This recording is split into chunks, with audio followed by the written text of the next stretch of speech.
1858 ഒരു കൊച്ചു പട്ടണമായ ലൂർദിൽ പ്രത്യക്ഷപ്പെട്ട അമ്മയെ ഒന്ന് പരിചയപ്പെടാം.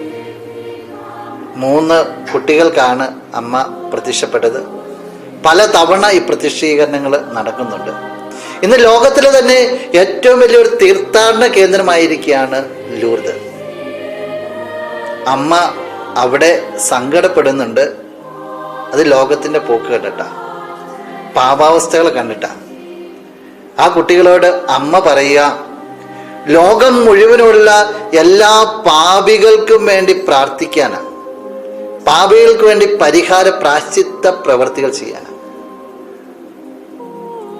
ജീവിതം നമ്മൾ നമ്മുടേതായ രീതിയിൽ നയിക്കുമ്പോൾ അമ്മ ഓർമ്മപ്പെടുത്തിയാണ്, നീ നിന്റെ ജീവിതത്തെ മാത്രം മെച്ചപ്പെടുത്തിയാൽ പോരാ, എല്ലാവരും എൻ്റെ പുത്രന്റെ മക്കളാണ്, അവർക്കും വേണ്ടിയുള്ളതാണ് സ്വർഗരാജ്യം. അതുകൊണ്ട് അവരുടെ മാനസാന്തരത്തിന് വേണ്ടി നീ പ്രാർത്ഥിക്കണം. അവർക്ക് വേണ്ടി നിന്നാൽ കഴിയുന്ന രീതിയിലെല്ലാം പരിഹാരങ്ങൾ ചെയ്യണം. അമ്മ അത്ഭുത ഉറവയൊക്കെ അവിടെ കൊടുക്കുന്നുണ്ട്. ഇന്ന് അനേകായിരങ്ങൾ സൗഖ്യം പ്രാപിക്കുകയാണ്.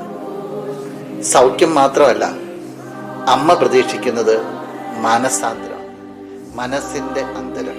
ആ അന്തരം എന്തിനു വേണ്ടിയാണ്? പുത്രനോട് ചേർന്ന് നിൽക്കാനുള്ള ദാഹം. നമുക്ക് നമ്മെ തന്നെ ഒന്ന് വിശുദ്ധീകരിക്കാം. എല്ലാ പാപികളെയും നമ്മുടെ പ്രാർത്ഥനയിൽ ഒന്ന് ഓർക്കാം.